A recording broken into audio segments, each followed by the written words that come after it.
This is Talk Business and Politics with Roby Brock. And welcome to the program. I'm Roby Brock. As always, we appreciate you watching us. Welcome to today's edition of Talk Business and Politics Daily. Today, we're going to sit down with Senator Reggie Murdock, Democrat of Marianna. We're going to talk about some things happening in the Legislative Black Caucus, as well as a bill or two that he's behind. We'll find out more what's on his agenda.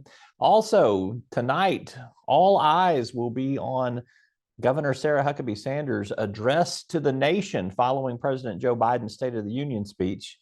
Well, there may be a few folks that are paying attention to the Arkansas-Kentucky game, but we'll see. We'll preview what's going to be in her speech tonight. Also, too, we've done a little profile of what's been happening so far on constitutional amendment proposals. Tomorrow is the deadline for those proposals being filed. So we'll run through a few things that have already been there and steer you to where you can get more information. All of that and more on today's Talk Business and Politics Daily. Talk Business and Politics Daily is brought to you by Wright Lindsay Jennings Law Firm, Impact Management Group, and these sponsors. We proudly deliver reliable, affordable, responsible power across Arkansas. But demand for electricity is strained by the elimination of sources we need for always-on reliability. And adding intermittents like wind and solar cannot replace workhorses like coal and natural gas that we all count on. Power must be balanced for your needs and our mission. Reliable, affordable, responsible. We're the Electric Cooperatives of Arkansas. Connection. It's the heart of what we do. It's why we work to better the communities where we live and work. It's why we're expanding to get people connected and create digital equity programs that support affordable internet and digital literacy. We're leaders for positive change. From the way we empower our people, clients, and communities to the way we care for our planet. We live our values every day. We're Cox Communications, and we're pleased to connect with you. Together we can create an Arkansas that places children and families at the very top of the agenda. We can create the type of Arkansas that we have always imagined. Arkansas Advocates as an organization is the glue that can put all those families' voices together.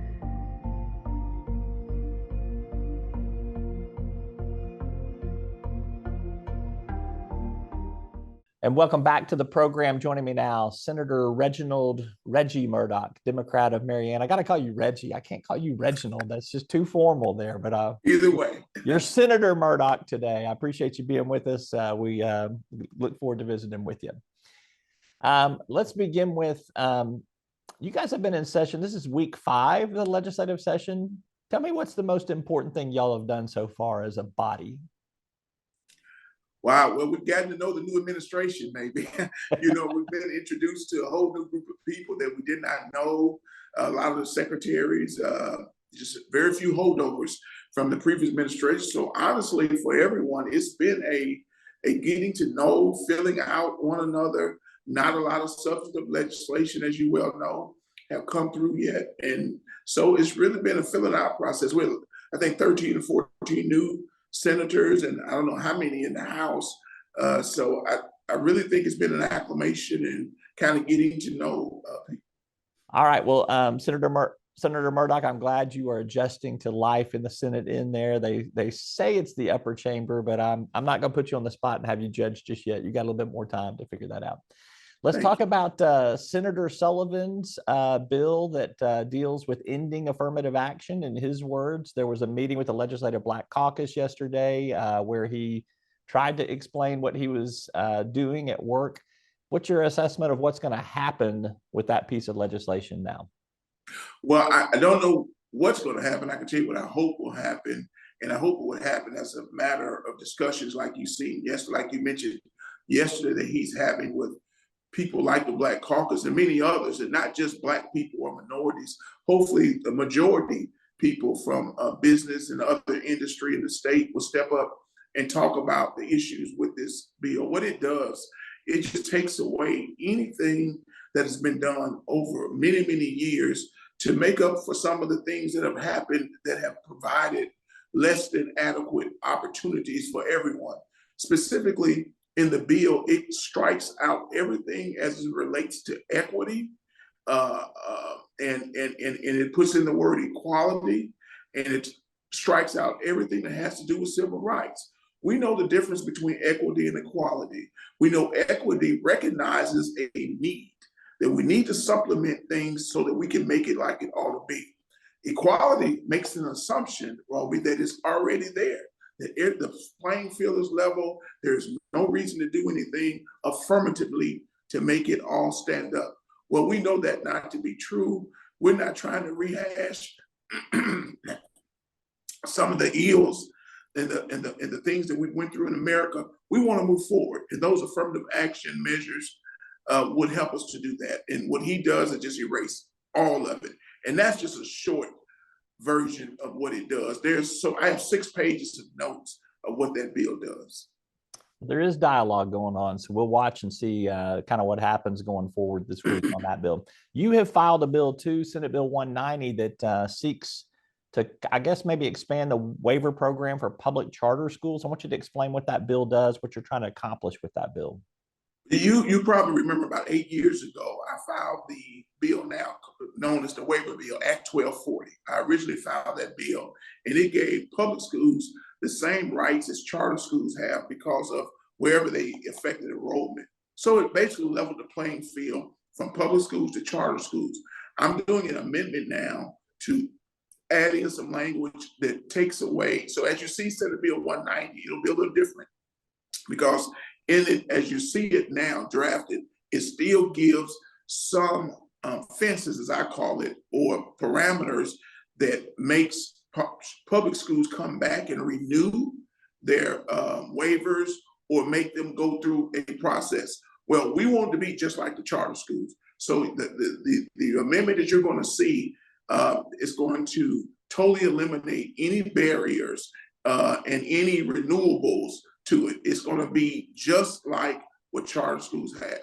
And it's the flexibility. If you check the record, that bill, Roby, has been the most utilized bill in the legislature since I passed that bill. It's very controversial, but it passed, and it provides flexibilities because each school district and school board needs to have their flexibilities so they can administer education in their area in the most affordable and effective way. This bill does that. And I've gotten accommodations from superintendents and school boards all across the state thanking me for doing that many years ago. All right. The Democrats, a little more than a week ago, rolled out their teacher pay raise plan, also for non-classified staff personnel in public schools as well. When are we going to see you guys push a vote on that bill? I think that'll be coming up real soon. I mean, as early as this week, honestly, just had some conversations before I came up here about that. We're going to, try to get some things pushed. Of course, what's happening here. The other side of that is the bill that the governor is putting out, the education, the omnibus bill, as it's called. And I'm pretty sure what we're going to have there is a pay raise inside of that, along with some other things that's going to, that we're going to have to consider. So we're trying to balance all of that.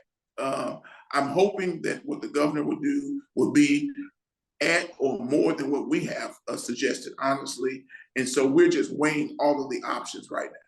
All right. Let me ask you this question. So you referenced Governor Sanders' omnibus education bill. Let's just say that she does at least equal or exceed the teacher pay raises that the Democrats are pushing for. You got investments for pre-K, reading literacy, career readiness in there, and there will be education savings accounts or vouchers or school choice. Could you see yourself supporting a bill that you like 90% of it, but you might have problems with 10% of it? Is that going to be a difficult vote for you? That's a great Roby Brock question. Thank you for putting me on the spot.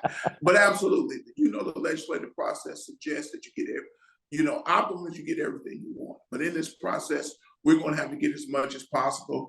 And that's what you're talking about is exactly what I'm envisioning, is that choice that I'll have to make.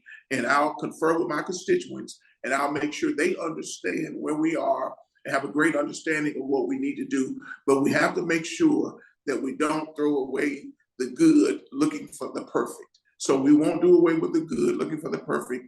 And I probably would encourage us to accept some of that if 90% of it satisfies the needs of our teachers and our students.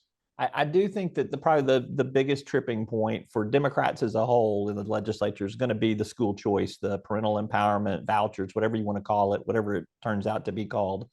How do you think that that is going to impact your school districts in your Senate seat? Do you have some sense of how you think philosophically that would play out in your district? Would it be utilized by a lot of people? Would it create an exodus? Would it create people coming into your districts? What do you think would happen?